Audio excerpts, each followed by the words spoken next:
Well, 2 weeks ago, President Donald Trump signed an executive order to support immigration enforcement and punish local governments that don't comply with federal authorities. And this includes potentially taking away funding for any city that deems itself a sanctuary city.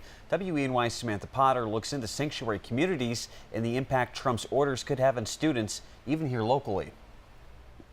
Nick and Renata, back in 2012, President Obama granted protection to immigrants whose families illegally brought them to the United States as children. But many students are worried about what comes next as the Trump administration decides their fate. Meet Esmeralda Arizon Palomera, a PhD candidate of English at Cornell University. When she was 8 years old, she moved to the United States with her family from Mexico. She's been living under the protection of the Deferred Action for Childhood Arrivals, or DACA. The only reason I am in graduate school in Ithaca, one of the reasons is DACA. It made that possible. The federal government has protected more than 750,000 people from deportation under DACA.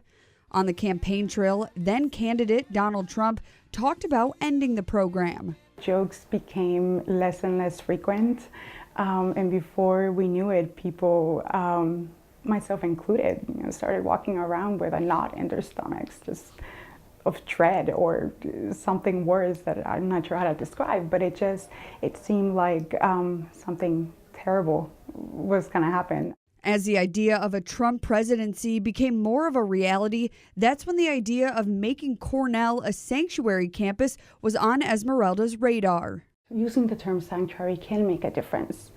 It begins by setting the tone at the institution. It reminds everyone that we are all deserving of dignity and respect, that documented or not, we are all important members of this community.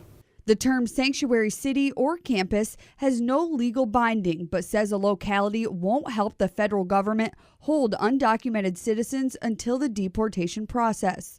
In Cornell's case, that would mean campus police wouldn't look for undocumented students to turn them into immigration authorities. I think everybody wants the rule of law to be followed, and they don't like to see lawbreakers be rewarded.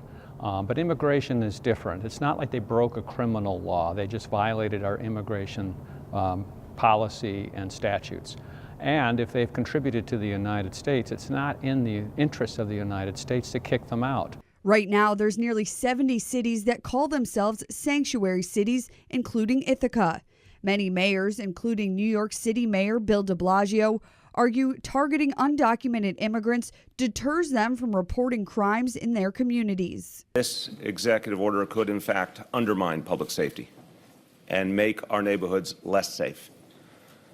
Firstly, because this executive order could undermine the relationship between our police department and our communities, which has been the foundation of our ability to drive down crime. Well, I hope that he'll realize that immigrants overall are a net asset to the United States, not a burden.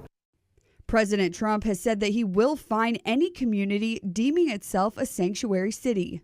The federal government doesn't always fully reimburse these localities for the expenses incurred for incarcerating them. So they'd rather just say no to the federal government. Esmeralda has been a key leader in the campus sanctuary movement. Faculty and students have drafted the petition asking the interim president to declare Cornell a sanctuary. I think, this is a critical turning point for us, for the entire country. Our nation is being taken apart, one executive order at a time. Last week, the city of Ithaca passed an ordinance to make the city a sanctuary city. Local Congressman Tom Reed says sanctuary cities are not the right approach. We should be focusing on the root cause of the problem. It's a border that's not functioning, that needs to be enforced to keep our American citizens safe, so she has a safe environment upon which to thrive and achieve the American dream. So I think if we can adopt that common ground, if we can adopt that vision, we can unite and solve the problem that is the root cause of this, and that's a broken immigration system. And happening tonight, 3 federal judges will hear arguments on whether to lift a temporary halt on President Trump's executive order on a travel ban. The Ninth Circuit will decide the constitutional limits of the president's immigration powers. Professor Yale Lohr says no matter how they rule, this decision will be historic, and the case is certain to go to the Supreme Court. Reporting in the studio, Samantha Potter, WENY News.